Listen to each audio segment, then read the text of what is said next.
What's up, everyone? You are listening to Bridging the Gap here on the Jersey First TV network, and I'm AJ Malillo. And I'm Stephen Rombolo. And this, as always, is Bridging the Gap here on the Jersey First TV network. You are listening to us, and you know, if you enjoy this show, you could subscribe down below, Jersey First TV on YouTube, on Vimeo. If you are interested in getting our content, in getting Elizabeth's show, the Nader Narrative content, in getting why am I blanking on our third show? Stephen, help me. Fernando's show. That's right. Real Talk. That was the name of the show. I got there. You had it. So if you're interested in Real Talk, in the Nader Narrative, and in Bridging the Gap, you could subscribe on Vimeo, on YouTube. You can check out our website, jerseyfirst.org. Sign up for the newsletter. Get our newsletter. Take the pledge. Take the pledge. Sign that. Say you're here for Jersey, baby. We're here for Jersey. Policies. That's right. All right. So let's get down to it, Stephen. It's February. February 2nd, believe it or not. Groundhog's Day. It is. And Punxsutawney Phil, he's a big deal around these parts where I am at. And, yeah, especially you. And Punxsutawney, he saw his shadow. So that means 6 more weeks of winter. But honestly, winter started late. So to me, it seems like we're getting 6 weeks that we should have gotten started with 3 weeks ago. Yeah. I mean, listen, I'm never happy when that little creep sees a shadow. I like it better to know in my head that this weird little groundhog that some dude in a funny hat holds up once a year tells me that spring's coming soon. That's a really comforting idea for a really silly holiday. It's can't remember the last holiday. It is, but I also can't remember the last time that he didn't see a shadow. Well, that's fair. I feel like it's a gimmick. He usually sees a shadow. The question is, if you wake up and it's cloudy, well, not the question. The thing is, if you wake up, it's cloudy outside, he's not going to see a shadow because the sun's not out. Mm-hmm. But today was sunny. It was nice out. It was very sunny today. So I also just have a lot of fundamental problems with do we know the IQ of a groundhog? It has nothing to do with that. But that's what I'm saying. Is he able to even perceive his own shadow? Who are we to say that he saw it and recognized what it was? And then got scared and crawled back into his hole. Yeah, and he's like, man, I saw that weird gray thing that one time, and that means it's going to be cold for a little bit longer. That's what we agree today's about. Listen, it's silly, but it's one of my favorite American traditions. I was talking about this at work today. I remember Groundhog's Day in elementary school being a huge deal. You would get in, they would turn that TV on, and it was all you would talk about for the rest of the day. Because you'd walk into let's say you start in English, it happens in English, you move your way over to history, and you're the kid next to you, yo, can you believe that groundhog saw his shadow today? And you're like, oh my God. Yeah. And the teachers are all I feel like teachers made it seem like a big deal too. I remember the reaction was always oh, another 6 weeks. What are we going to do? We're going to do. It's a groundhog. It's a groundhog. We're going to do nothing. I love it. It gets me fired up. It's very American, and I absolutely love it. But listen, we're recording it on Groundhog's Day. It's released. This show is going to be released on the 4th, of course. So I hope you enjoyed your Groundhog's Day for what it's worth. Hopefully you guys didn't see your shadows. I don't know. Yeah, I don't know. But Steve, what's going on? What happened this week? How you doing? I'm doing okay. It's been a pretty easygoing week. I would say that nothing is jumping out to me as having been crazy exciting or crazy bad or no. I guess no news is good news, right? Sure. So we've just kind of been striding through, waiting to hear back from one more school. Then we're going to have to lean into some decision making there, weighing some options. In terms of work, looking for a third job because #economy. Understandable. Also #got to be a law student. So #broke. Understandable. So that's been a little time consuming. I've had some interesting applications I've sort of thrown my hat in the ring at. Other than that, though, just kind of keeping it real, doing my work, keeping my head down. Been making great progress in the gym. I'm up a decent amount of weight, looking good, doing my thing there. So not much to say. Not much to say about it this week. That's good. That's good. On the other hand, had a pretty Yeah. Yeah, I had an interesting week. I had my first interview for an internship this week, which was on Tuesday. And then I have another interview for another internship next Friday, the 10th. So we'll see how those go.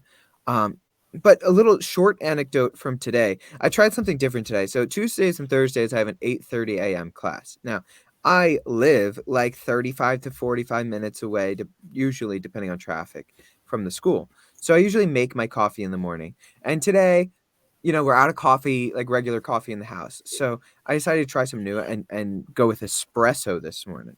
See, just a shot of espresso, get there. And I was expecting to be like off the rails in class today. Absolutely not. no. Absolutely not. I needed to get a cup of coffee right after my 8:30. And then and now I'm just so exhausted still. I don't even know. I don't even know what's going on with me. Usually I'm good 1 cup of coffee for the day. But every day's different. Some days it's like a shot of espresso and a cup of coffee, absolutely not. Some days it's like I can't even get through a whole cup of coffee without being all jittery. So See, and this is a true Gen Z issue right here because my caffeine intake is so skewed in a very unhealthy direction. I'll follow your espresso anecdote up with one. I went to my favorite little local coffee shop, my new favorite since my current favorite's closed for the season. I went to Divvy Tree in Point Pleasant, New Jersey. Phenomenal establishment, family owned, local, great people. love a good And local I shop. walk Love a in. good local shop.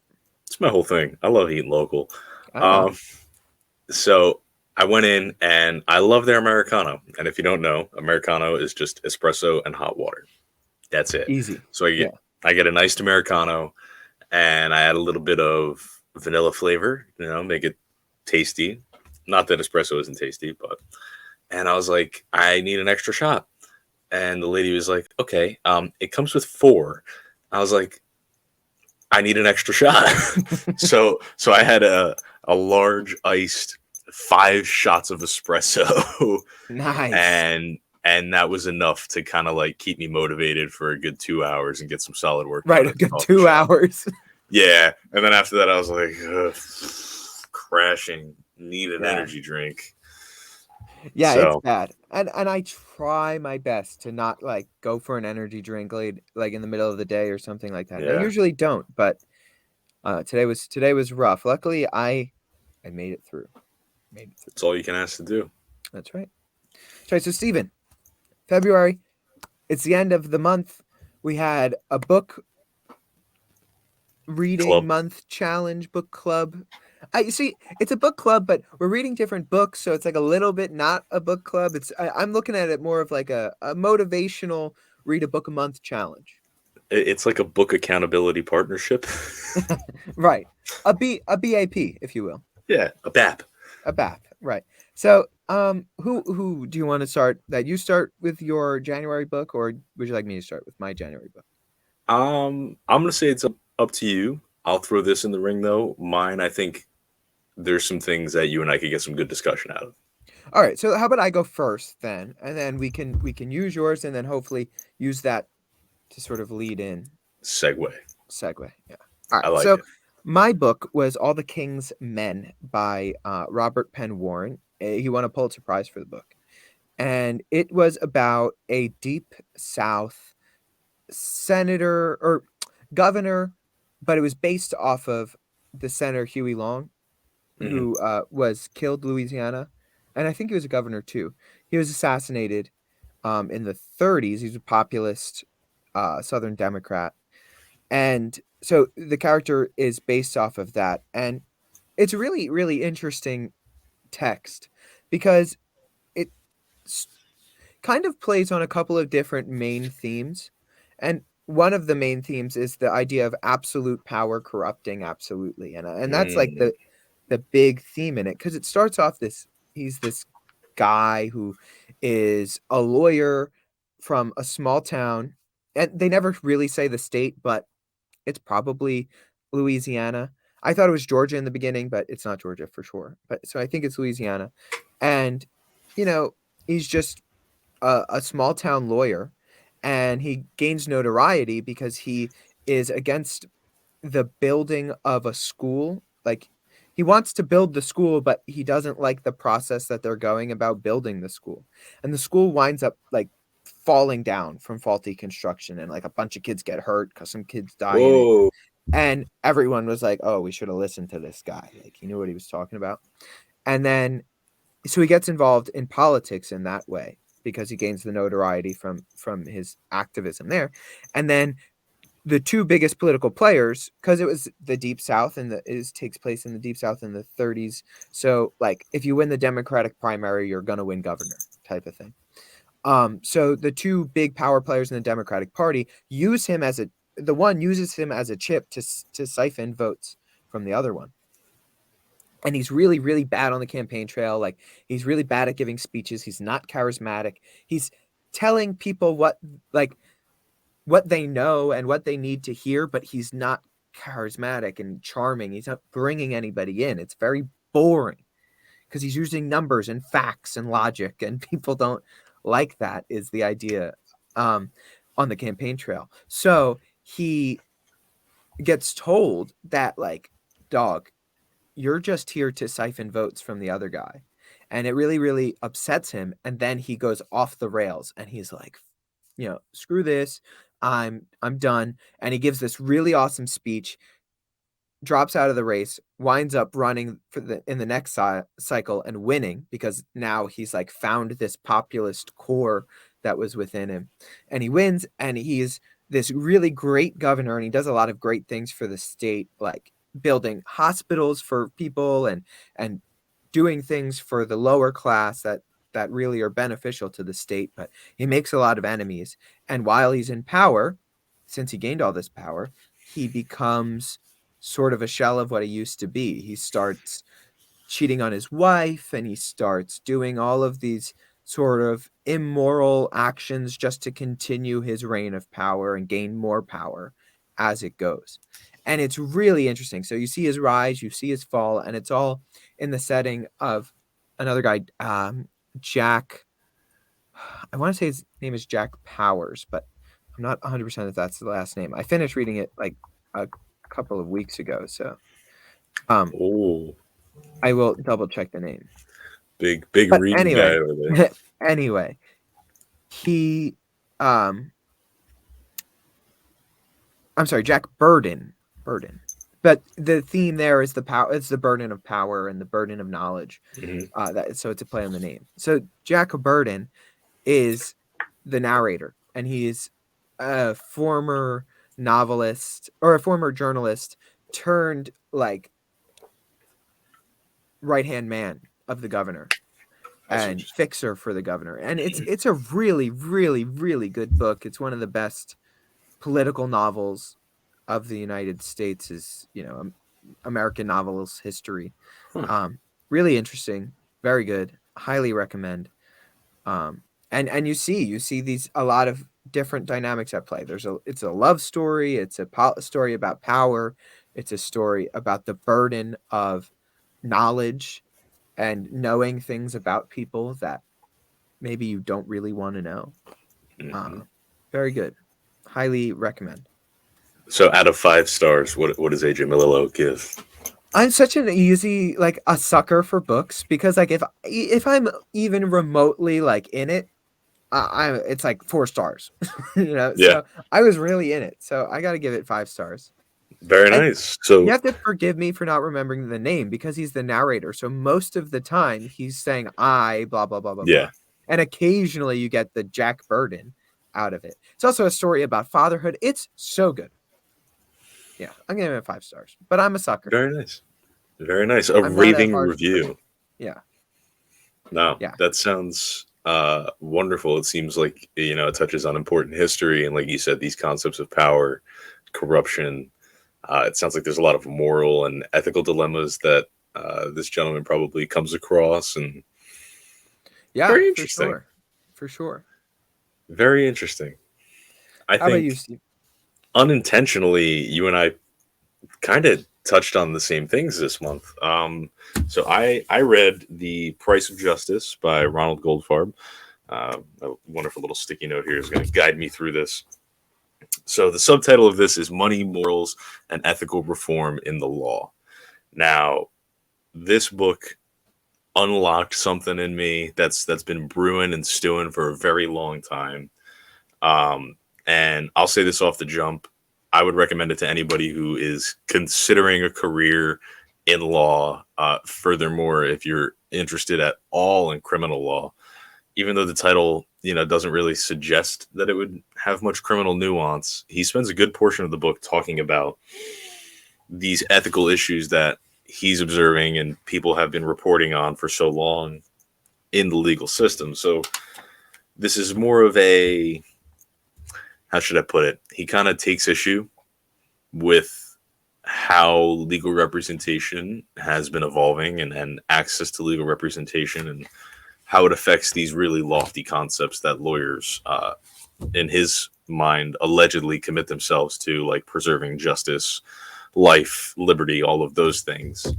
So the big point that he makes is that law has become a pay-to-play game, and that more often than not, you see lawyers, for whatever the case may be, whether it's in civil law, corporate law, or criminal law, abandoning their ethics for a check.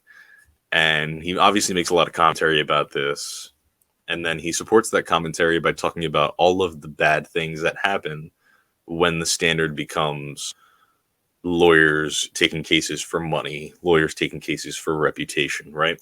So there's a few things in here that I have highlighted, and I really dug this book apart. And I'm not one to really write in books, but this one I was just getting ideas and reading sentences, and I was like, "Oh my god, I need to think about this. Oh my god, this is crazy."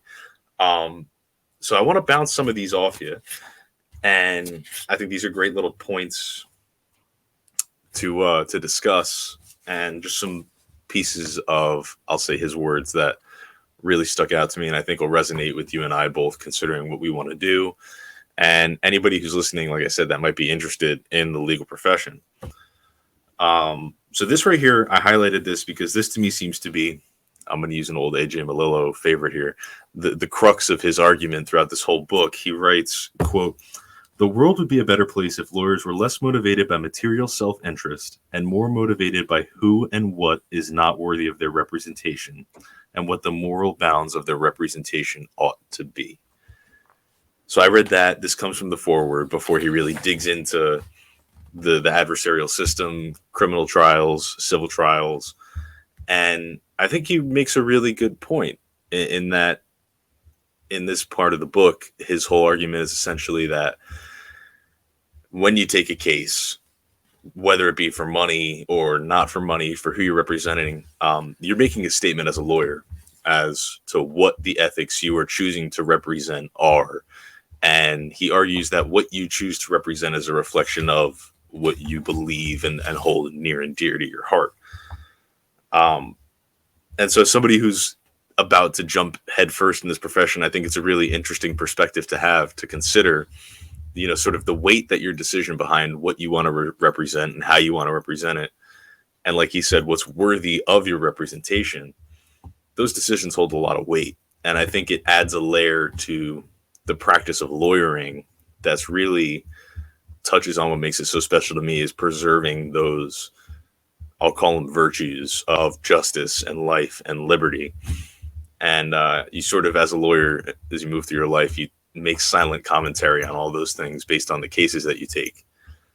But AJ, you and I both know that my dream in law is to someday become a prosecutor.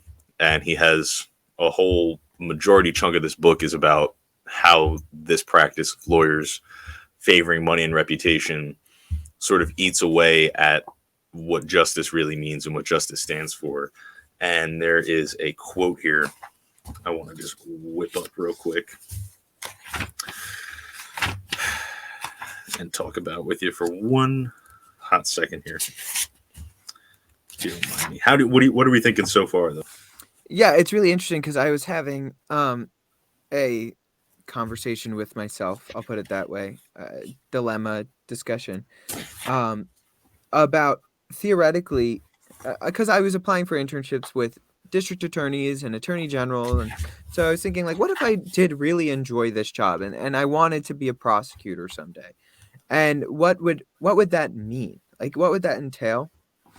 And one of the things that was coming up consistently in my mind was like, how would I prosecute a case with juveniles, right? Mm, Kids that are entering the justice system. Like, how will I deal with something like that? Because I think a lot of times, not all of the time, but a lot of times kids find themselves in these legal issues because of things that are kind of outside of their control, forcing them into a certain situation. And um I was like, man, why would you punish a kid? I mean, obviously, it depends on the severity of the crime. Like a murder is different, but like, a kid that gets picked up for some sort of petty, small larceny or selling drugs or something like that, or even like possession of a firearm, um, like smaller things. Um, like what are you going to do with that kid? Do you think that kid learned something from going to juvenile detention centers? Like, honestly, do you think that's just going to set this poor kid back when you could actively have a moment in that kid's life where you sit them down and say, listen, this is the path you're heading down. You don't want to head down this path. I promise you, this is going to set you back. So maybe instead of putting that kid in jail, why wouldn't you say, hey, look, I'll cut you a deal. I'll cut you a plea deal, right? You won't go to jail, but for the next year, you have to go to school every day, Monday through Friday. Unless you're sick, you have to go to school. And we have to see that you're in school. And we want to see your report card. We want to see that you're doing better in school and you're trying in school. And every Saturday, instead of going to jail, go to your local church, go to your YMCA, go to whatever, go to the soup kitchen and volunteer and help out and do something. that And sounds a give lot the better kids than jail to me. Well, what I'm saying is, like, give these kids a chance to learn what being responsible is, and learn what being a a productive member of the community is, a true one, not some kid who obviously is in a bad situation and he finds himself or herself trying to do something to maybe better their family. And maybe that's Yeah. something that they think, because this is what they're surrounded by, is joining a gang or getting involved in a really, really bad situation in like sex trade or something like that, right? Something that you're only put into if you're desperate. And taking that desperate kid that you just found, and instead of locking them up in some sort of juvenile detention, like, make it a one strike policy and say, this is your alternative. You're going to go to school 5 days a week. If you don't go to school for any reason that's not legitimate by our standards, then we're going to revisit this case. You're going to try your best to get your grades up, to get better grades. We'll help you tutoring. We'll as the state, facilitate that. We will, and you're going to have to volunteer on the weekends, and you're going to have to give back to your community in a different way, and we'll help you out. Like, but I don't know. I was thinking a lot about that, especially when it comes to kids. It's one Yeah. thing if it's a grown adult person and they're doing, you know, they're doing things that they know they shouldn't do. But I, I, maybe I just have a soft spot. But I think that that's the right approach. That's how you're going to stop this perpetual cycle that we see with especially kids in lower economic communities, that you see the same crimes in the same places for over 100 years. Like, how do you Yeah. stop that cycle? I mean, you're touching on an issue that's quite literally generationally plagued this country on both sides of that. People who suffer from that and people who, are fortunate enough to be in the positions that I want to end up in, and you have a promising future if you so choose to end up in. It's an important role what struck me about this book, and the tiny bit that I want to talk about, is about how legal representation works for clients, like you said, of lower socioeconomic status who can't always afford the best legal representation. And this to me was like the heart and soul of the book, and what really motivates me when I think about what prosecution should look like, and the role that a prosecutor plays in trying cases and how they decide to try cases and everything that goes into it. Um, but the author here talks about these cases where we have these innocence projects around the country that work to free innocent persons wrongly convicted of crimes. And he drops this statistic from the Federal Bureau of Justice statistics, and I want to read this because this was staggering to me, and then I'll contextualize it for you. He reported that in 2017, there were nearly 1.5 million people in U.S. prisons. If just 1% of those people are innocent, then on any given day, 15,300 innocent people are sitting in prison. The more likely figure, however, is 4% of whom are innocent. Then 61,200 innocent people are wrongfully incarcerated, according to this report that the Federal Bureau of Justice Statistics put out in 2017.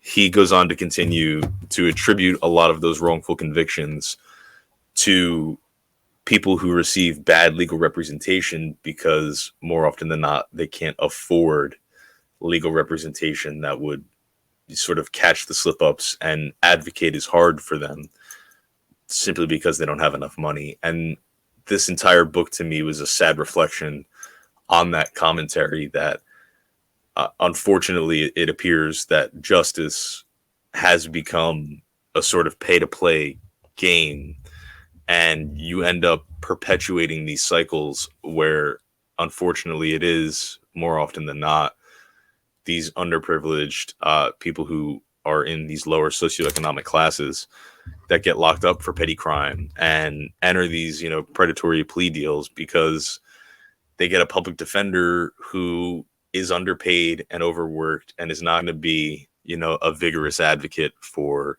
their life, their liberty, and their justice. So this book, as informational as it was, as eye-opening as it was a sad commentary about a profession that I have a lot of respect for. And the main attack here is that we teach lawyers in law school, and you would have better insight on this because you're there right now, about things like procedure and decorum, and not about the ethical decisions that you make and the pursuit of justice and applying your skills to preserve those things. So as somebody who's getting ready to go into law school, to me this was an interesting read because it really shed a lot of light on a perspective. I don't know if this is what a lot of people believe lawyering has become or if this is a minority opinion, but to me there's things that I took out of this that I'm going to consider every single day as I move forward in the pursuit of being a lawyer, hopefully someday a prosecutor. Yeah, I want to just push back a little bit. I mean, maybe at the time that the gentleman who authored the book went to law school, if he did go to law school, that's how it was. I Yes. don't know. At least at Villanova, I wouldn't say. I think that I wouldn't agree with that. I think that they do touch a lot on ethics and how you want to act as a lawyer properly. And I want to just sort of push this notion a bit more, because I think that too often, especially on the American conservative side of the aisle, there is, in a way, talking out of both sides of the mouth. Um, Let me explain. So there's this idea of law and order. America is a country of law and order, and I think that there's a lot of truth to that. And I think that in a lot of ways, yes, if you commit crimes, you should face the consequences of of your actions. Absolutely, and they should be prosecuted to the fullest extent of the law if you're committing the crimes, right? I, I'm on board with that, but at the same time, right? American conservatives often understand and appreciate this idea of innocent until proven guilty, right, in the court of law.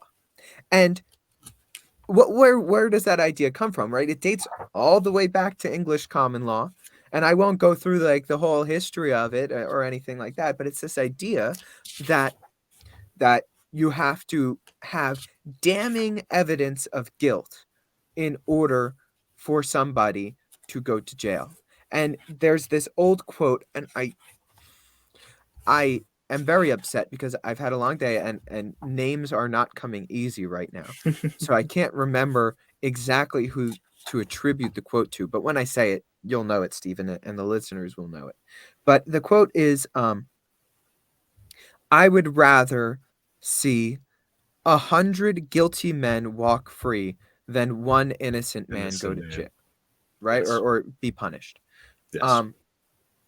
That's the idea of you're always innocent until proven guilty. And I think the American conservative truly will tell you to your face that they believe that.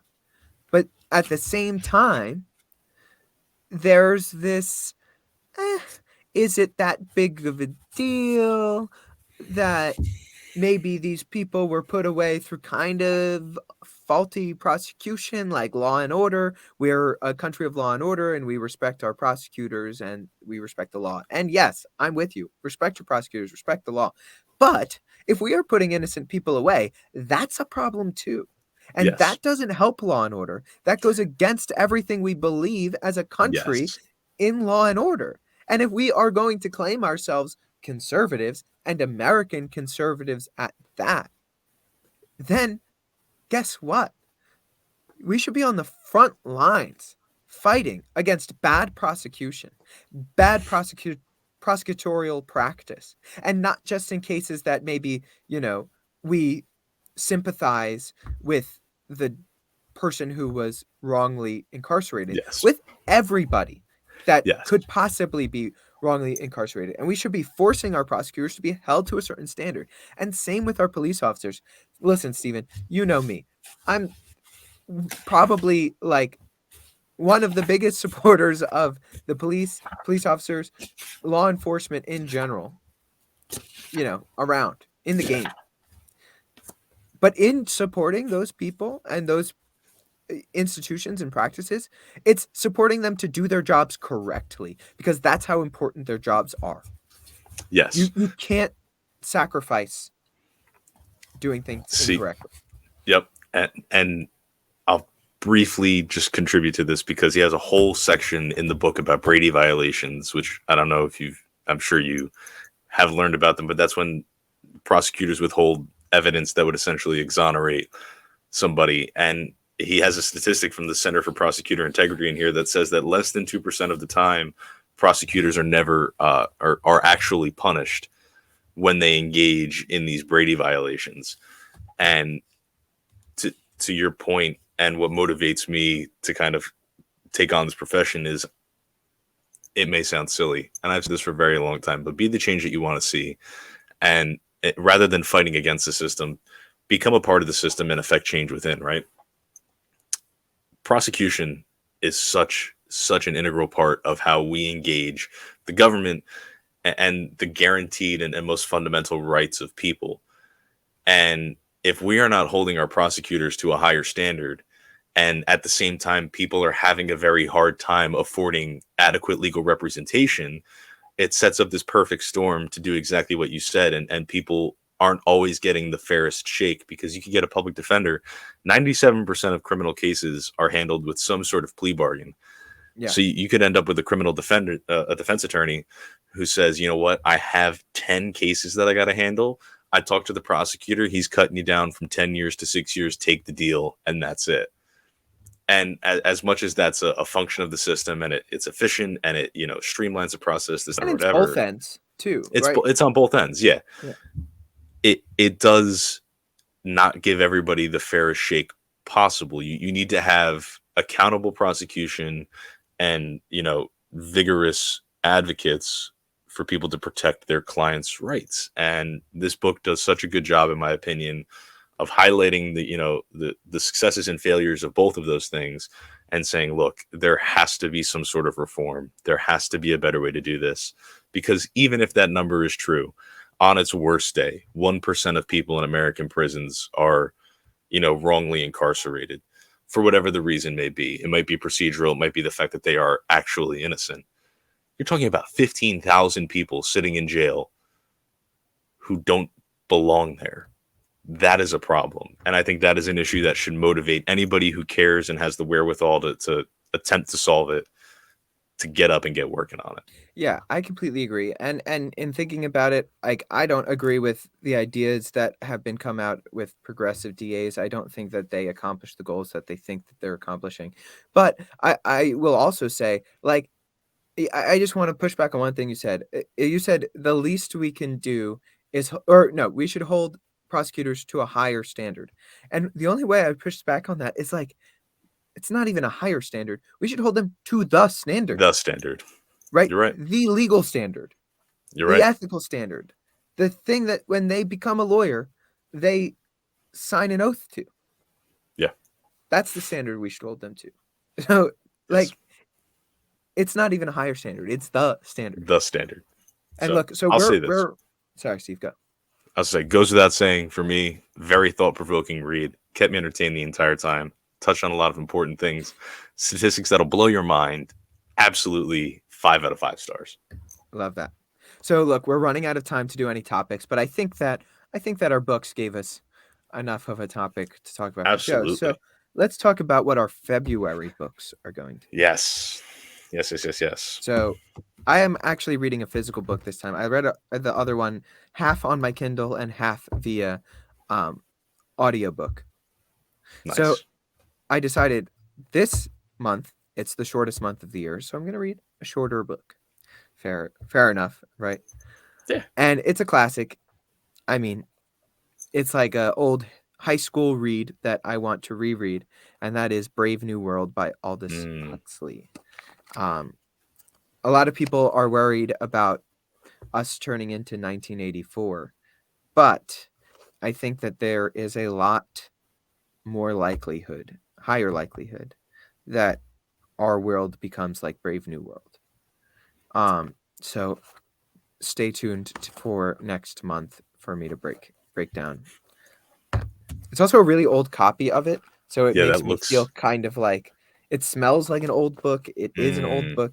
I kind of makes me feel like a little bit smarter because I'm reading like an old book. Vintage AJ. I love it. Yeah. I have got with me, it's called Never Finished. David Goggins. He wrote a book prior to this called Can't Hurt Me. This dude is a former Navy SEAL turned ultra marathon runner, all around badass, like just tough as nails guy who completely changed his life around for the better and has committed himself to this lifelong journey of pushing his body to physical limits that a lot of people don't even really think are possible, and he continues to prove people that they are. And he speaks a lot about in the book before this, which I have listened to twice, Can't Hurt Me. And this is kind of a continuation of that, about the concepts surrounding self-mastery and sort of conquering the mind by doing hard things for the sake of doing hard things, which if you know anything about me is a message that's been resonating with me for quite some time. So very excited to dig into this and, sort of pick up on chapter 2 of David Goggins' life and see what he's been doing and what he's up to since the last book. Very good. Inspirational read. So I think next month, unlike this month, we're going to have 2 totally different outlooks of book. Like this one, we were a little bit able to sort of connect slightly, but next month's going to be a little different. But anyway, we're out of time. Steve. Yeah. So let's wrap this up. I'm AJ Malillo. I'm Steven Romolo. And this has been another episode of Bridging the Gap. This was the book club. What was it? The BAP? Yeah. The BAP version of Book Accountability Program. Yes, the Book Accountability Program. Jersey First. Subscribe on YouTube, on Vimeo. sign the pledge, sign up for the newsletter, and we will talk to you all next week. This was Bridging the Gap. See you, everybody.